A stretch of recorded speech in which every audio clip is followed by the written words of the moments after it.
Hello students, आज का video start करने से पहले मैं आपसे कुछ रिक्वेस्ट करना चाहूँगा। यदि मेरे द्वारा बनाए गए वीडियोस आपको पसंद आते हैं तो उन्हें आप लाइक करके मुझे मोटिवेट ज़रूर किया कीजिए, जिससे कि मैं आपके लिए और नए और अच्छे वीडियोस बना सकूँ। ठीक है, ये जो वीडियोस हैं ये वीडियोस आपको सभी प्रकार के एग्जाम्स में काम आएंगे, चाहे वो आपका सेमेस्टर एग्जाम हो या फिर वो कॉम्पिटिटिव एग्जाम है। और वीडियोस को पूरा देखिए, क्योंकि जब आप वीडियोस पूरा देखेंगे तभी आपको लेक्चर समझ में आएगा। और लास्ट में कुछ इंपॉर्टेंट क्वेश्चंस या इंपॉर्टेंट टिप्स होते हैं जो कि आपको एग्जाम्स में बहुत यूजफुल होंगे। ठीक है, अब आज का वीडियोस स्टार्ट करते हैं, आज का टॉपिक स्टार्ट करते हैं। आज का टॉपिक है यहाँ पे टेम्परेचर कोएफिशिएंट ऑफ रेजिस्टेंस। तो यदि हम देखें यहाँ पे कि टेम्परेचर कोएफिशिएंट ऑफ रेजिस्टेंस जो है इसको 3 टाइप्स से कह सकते हैं। एक होता है positive temperature coefficient of resistance, एक होता है नेगेटिव टेम्परेचर कोएफिशिएंट, एक होता है जीरो या negligible temperature coefficient of resistance. ठीक है, तो यहाँ पे जो टेम्परेचर कोएफिशिएंट ऑफ रेजिस्टेंस है इसकी डेफिनेशंस और इसका डिस्क्रिप्शंस आगे देखेंगे। पहले सिर्फ देखते हैं यहाँ पे कि positive temperature coefficient of resistance किसे कहते हैं। तो यदि किसी मटेरियल का टेम्परेचर इंक्रीज करने पर, टेम्परेचर बढ़ाने पर उसका रेजिस्टेंस भी इंक्रीज होता है, तो उसका temperature coefficient of resistance positive कहलाता है। अब ऐसा होता किस में है, तो यदि देखेंगे कि जो प्योर मेटल होते हैं एंड एलॉयज होते हैं, तो प्योर मेटल्स एंड एलॉयज का temperature coefficient of resistance positive होता है। इनका टेम्परेचर बढ़ाने पर इनका रेजिस्टेंस भी बढ़ता है। अब प्योर मेटल में जैसे सब जानते हैं कॉपर, सिल्वर, एल्यूमिनियम है। एलॉयज 2 या अधिक धातुओं को मिलाकर बनाते हैं, जैसे ब्रास वगैरह है। ठीक है, अब यहाँ पे प्योर मेटल में यदि टेम्परेचर को इंक्रीज करें तो इसका रेजिस्टेंस इंक्रीज होगा, लेकिन वो किस प्रकार से इंक्रीज होगा। तो यदि देखें कि प्योर मेटल में टेम्परेचर इंक्रीज करने पर इसका resistance large and regular increase होता है, यानी कि ज्यादा मात्रा में और नियमित रूप से इंक्रीज होता है।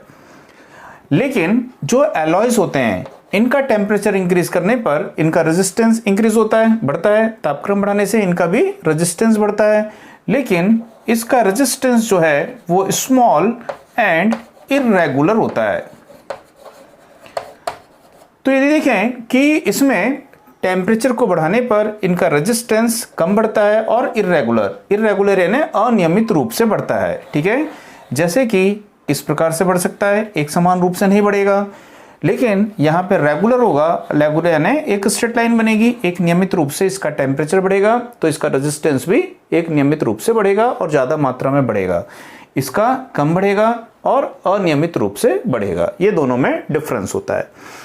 तो ये देखें कि जो अपने प्योर मेटल्स होते हैं इनमें यदि 0 डिग्री सेल्सियस टेम्परेचर है तब भी इनमें ये रेजिस्टेंस यहाँ पे रहेगा, और यदि टेम्परेचर को डिक्रीज करते हैं, कम करते हैं, तो इनका रेजिस्टेंस भी क्या होने लगेगा, वहां पे कम होने लगेगा।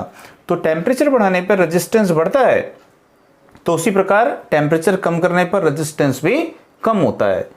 तो यदि बोलेगा कि इनमें जो सुपर कंडक्टिविटी है, सुपर कंडक्टिविटी यानी कि रेजिस्टेंस इनमें ऑलमोस्ट नेग्लिजिबल हो जाएगा, वो कब पॉसिबल हो सकता है, तो वो वैसे तो प्रैक्टिकली पॉसिबल नहीं है, बट बोल सकते हैं कि वेरी लो टेम्परेचर पर ये कैसा बिहेव कर सकता है, वहां पे सुपर कंडक्टर की तरह बिहेव कर सकता है। ठीक है, आगे बताएंगे सुपर कंडक्टिविटी के बारे में भी, किसी नेक्स्ट टॉपिक में उसको डिस्कस करेंगे। अभी सिर्फ आप समझिए कि यहाँ पे positive temperature coefficient of resistance किसे कहते हैं। दूसरा यहाँ पे होता है negative temperature coefficient of resistance, यानी कि ऋणात्मक प्रतिरोध ताप गुणांक।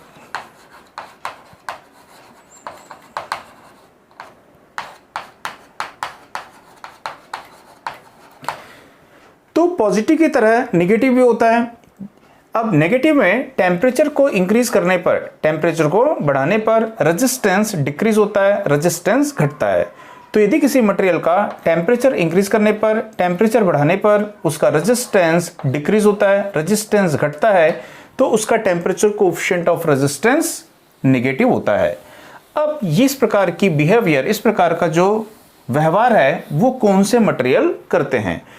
तो इस प्रकार का बिहेवियर, इस प्रकार का व्यवहार जो है वो करते हैं सेमीकंडक्टर। दूसरा करते हैं कार्बन। कार्बन सेमीकंडक्टर नहीं है, पर कार्बन में भी ये गुण होता है। इसके अलावा इलेक्ट्रोलाइट है, विद्युत अपघट्य बोलते हैं। एक होता है यहाँ पे इंसुलेटर है, थर्मिस्टर होता है। ठीक है, तो थर्मिस्टर का पॉजिटिव नेगेटिव दोनों रहता है, याद रखिएगा। पॉजिटिव थर्मिस्टर भी होते हैं, नेगेटिव भी होते हैं, लेकिन इनमें केवल नेगेटिव होता है। सेमीकंडक्टर, कार्बन, इलेक्ट्रोलाइट, इंसुलेटर, इनमें केवल नेगेटिव होता है। टेम्परेचर जब भी इंक्रीज होगा, टेम्परेचर जब भी बढ़ेगा, तो इन सब का रेजिस्टेंस डिक्रीज होगा। थर्मिस्टर अलग अलग प्रकार के होते हैं। कुछ थर्मिस्टर पॉजिटिव टेम्परेचर कोएफिशिएंट के होते हैं और कुछ नेगेटिव के। कुछ में टेम्परेचर बढ़ाने पर रेजिस्टेंस बढ़ता है और कुछ में टेम्परेचर बढ़ाने पर रेजिस्टेंस घटता है। ठीक है, अब इसके बाद में थर्ड टाइप्स होता है यहाँ पे जीरो या नेग्लिजिबल।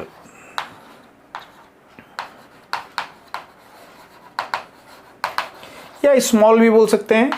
तो शून्य या नगण्य, या बोल सकते हो लो, यानी निम्न प्रतिरोध ताप गुणांक, low temperature coefficient of resistance.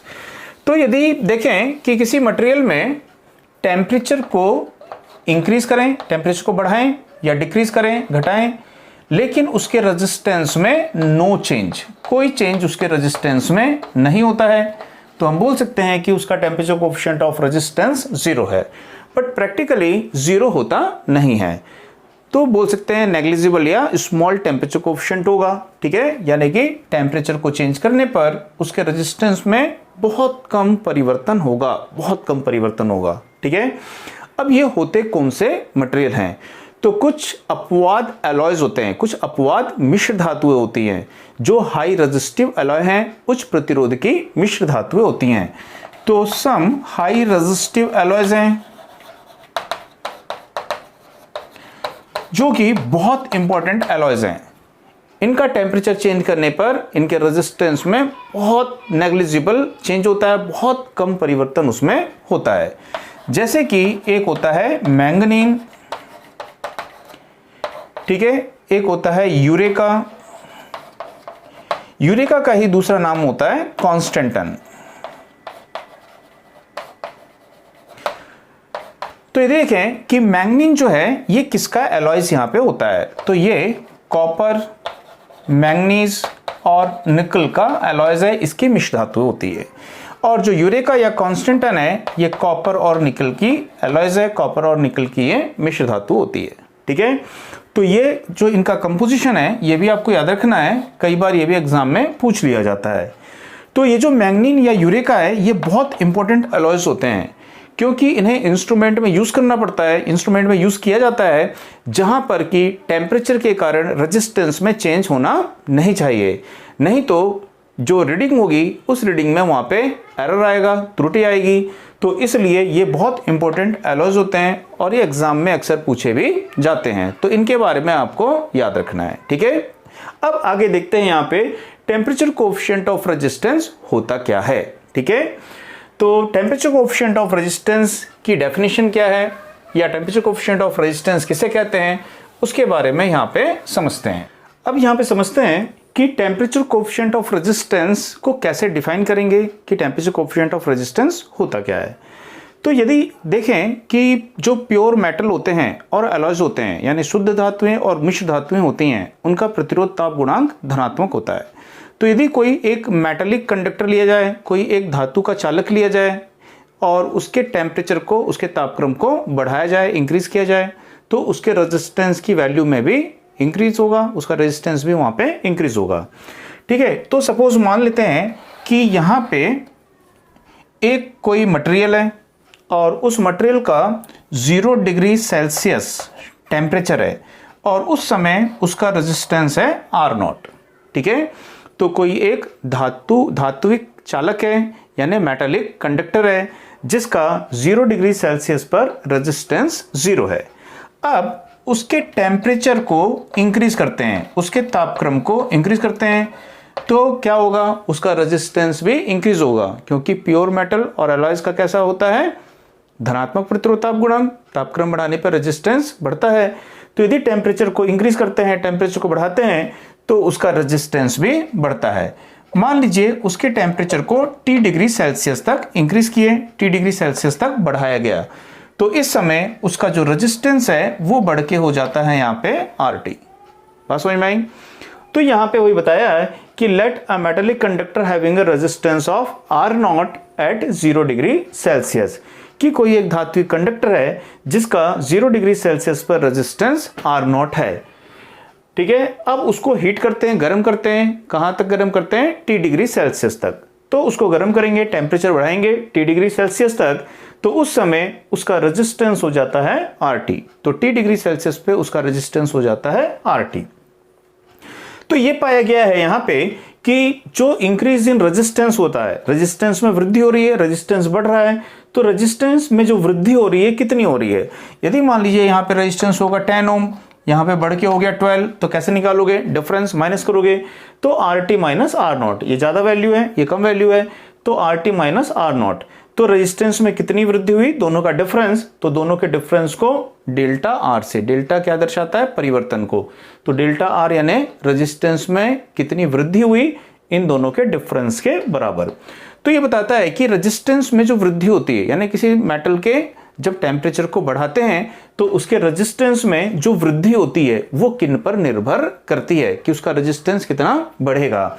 तो बताता है कि ये डायरेक्टली प्रोपोर्शनल होता है। डायरेक्टली प्रोपोर्शनल यानी ठीक अनुक्रमानुपाती होता है किसके? उसके प्रारंभिक प्रतिरोध, इनिशियल रेजिस्टेंस। ठीक है, तो रेजिस्टेंस में जो वृद्धि हो रही है, रेजिस्टेंस उसका जो यहाँ पे बढ़ रहा है, कितना रेजिस्टेंस बढ़ा? RT minus R0। ये वृद्धि कितनी होगी, ये किस पर निर्भर करेगा? तो बोलता है ये डायरेक्टली प्रोपोर्शनल होगा, यानी अनुक्रमानुपाती होगा।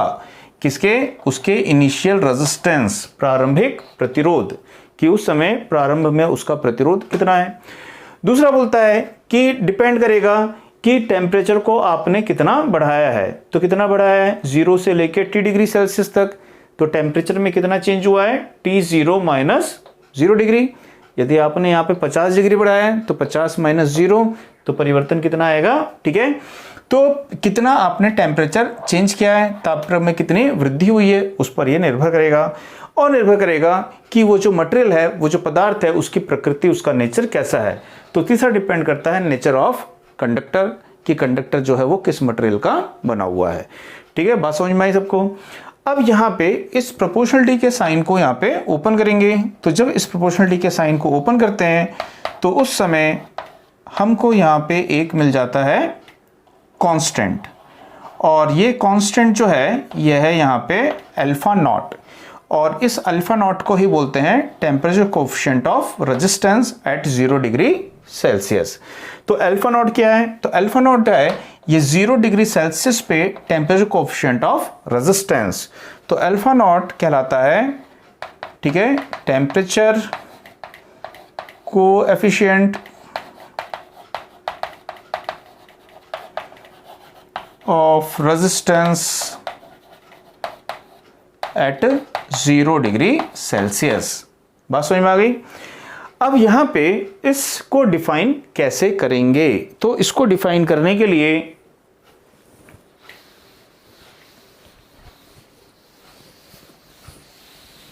तो टेम्परेचर कोएफिशिएंट ऑफ रेजिस्टेंस को डिफाइन करने के लिए इसको इस प्रकार से लिख सकते हैं, टेम्परेचर कोएफिशिएंट ऑफ रेजिस्टेंस। ठीक है, तो हो जाएगा RT minus R0 upon R0 into T। तो यदि यहां पे देखें कि ये क्या है, तो ये रेजिस्टेंस में वृद्धि है, रेजिस्टेंस यहां पे इंक्रीज हो रहा है, बढ़ रहा है। तो यहां पे आप बोल सकते हैं कि इंक्रीज इन रेजिस्टेंस पर ओम। ठीक है, इंक्रीज इन रेजिस्टेंस पर ओम, कि यहां पे रेजिस्टेंस में प्रति ओम कितना वृद्धि हो रही है। अब यहां पे कब हो रही है? जब टेम्परेचर को बढ़ा रहे हैं। तो कितना बढ़ा रहे हैं? 1 डिग्री सेल्सियस पर डिग्री सेल्सियस जब बढ़ाएंगे, ठीक है, तो उसका जो रेजिस्टेंस है कहां से बढ़ेगा? उसके ओरिजिनल रेजिस्टेंस से। तो इंक्रीज इन रेजिस्टेंस पर ओम ओरिजिनल रेजिस्टेंस पर डिग्री सेल्सियस, ठीक है, राइज।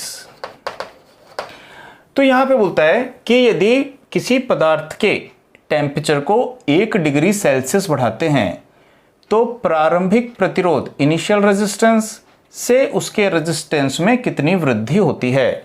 तो यदि किसी पदार्थ के किसी मटेरियल के टेम्परेचर में 1 डिग्री सेल्सियस की वृद्धि करते हो तो उसका रेजिस्टेंस उसके प्रारंभिक वैल्यू से कितना बढ़ जाता है, तो वही उसका प्रतिरोध ताप गुणांक कहलाता है। इसको और समझें, यदि मान लीजिए कि 0 डिग्री सेल्सियस पे किसी मटेरियल का जो रेजिस्टेंस है वो है यहाँ पे 10 ओम, ठीक है, और इस समय इसका जो टेम्परेचर कोएफिशिएंट ऑफ रेजिस्टेंस है यह है 0.00372।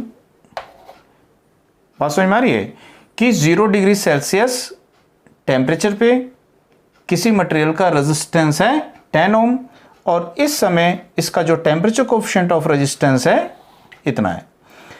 अब इसके टेम्परेचर को 1 डिग्री बढ़ाओगे, यानी कि 0 डिग्री से बढ़ा के 1 डिग्री सेल्सियस टेम्परेचर को बढ़ाएं तो इसके रेजिस्टेंस में कितनी वृद्धि हो जाएगी। तो इसका जो रेजिस्टेंस है वो इतना बढ़ जाएगा 1 डिग्री सेल्सियस पे, ठीक है। तो इसका रेजिस्टेंस अब हो जाएगा 10.00372। तो फिर बोलता है कि यदि 10 डिग्री सेल्सियस बढ़ाते हो तो कितना होगा। तो 1 डिग्री सेल्सियस बढ़ाने पे इतना हो रहा है, तो 10 डिग्री सेल्सियस यदि बढ़ाओगे तो 00372 इंटू क्या करोगे यहाँ पे 10 प्लस 0 डिग्री सेल्सियस पे कितना था उसका 10 ओम था।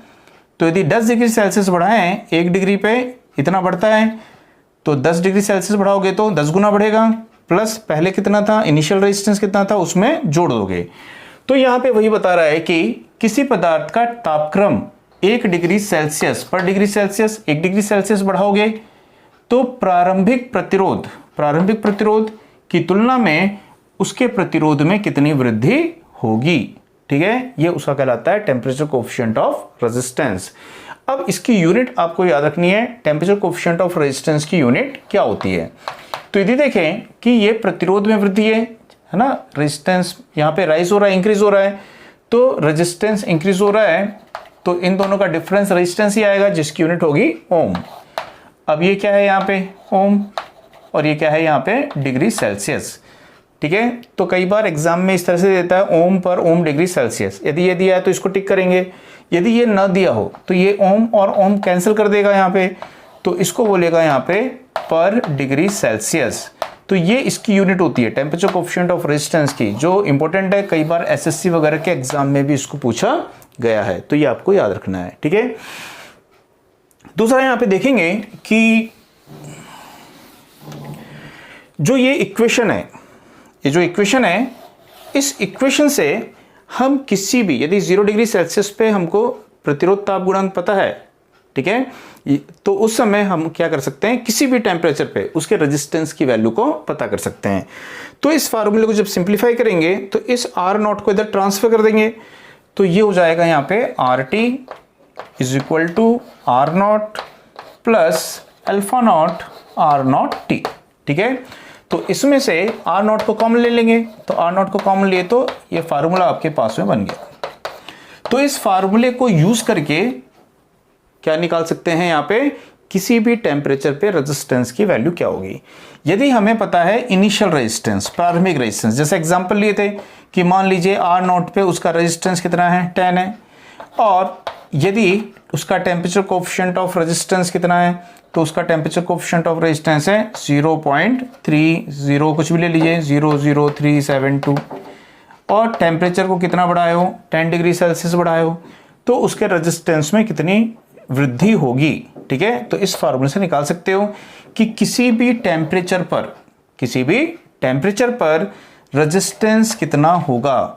तो 0 डिग्री सेल्सियस पे हमको क्या पता होना चाहिए, alpha not temperature coefficient of resistance, तो किसी भी टेम्परेचर पर रेजिस्टेंस की वैल्यू को इस फार्मूले से कैलकुलेट कर सकते हैं।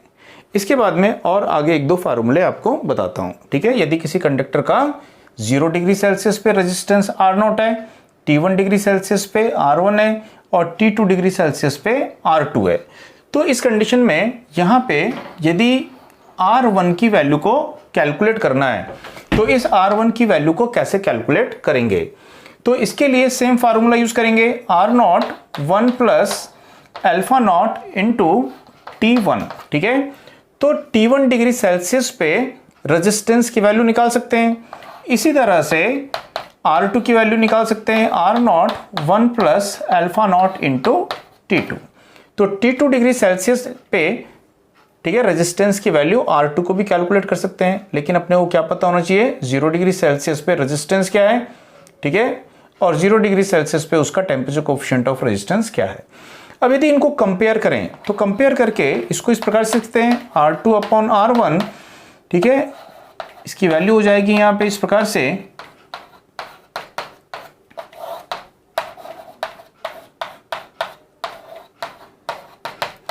तो ये दोनों वैल्यूज यहां पे कैंसिल हो जाएंगी, तो हो जाएगा R2 upon R1 is equal to 1 plus alpha not T2 upon 1 plus alpha not T1।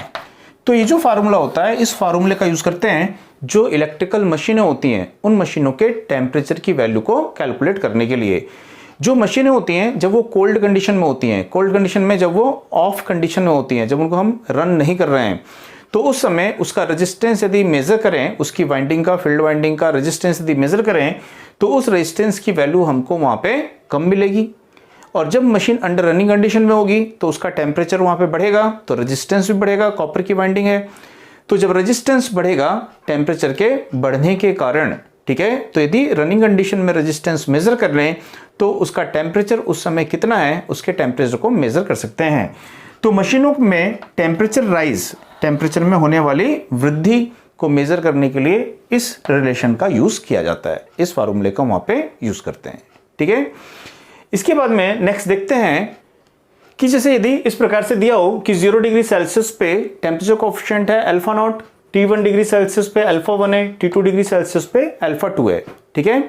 अब यदि अपने को यहाँ पे अल्फा 1 और अल्फा 2 की वैल्यू अल्फा नॉट के टर्म्स में कैलकुलेट करनी है, तो उसकी वैल्यू को कैसे कैलकुलेट करेंगे? तो उसके लिए भी फार्मूला है कि अल्फा 1 की जो वैल्यू होगी वो होती है यहाँ पे alpha not 1 plus alpha not into T1, ठीक है। तो अल्फा 1 की वैल्यू अल्फा नॉट के टर्म्स में इस फार्मूले से आप कैलकुलेट कर सकते हो।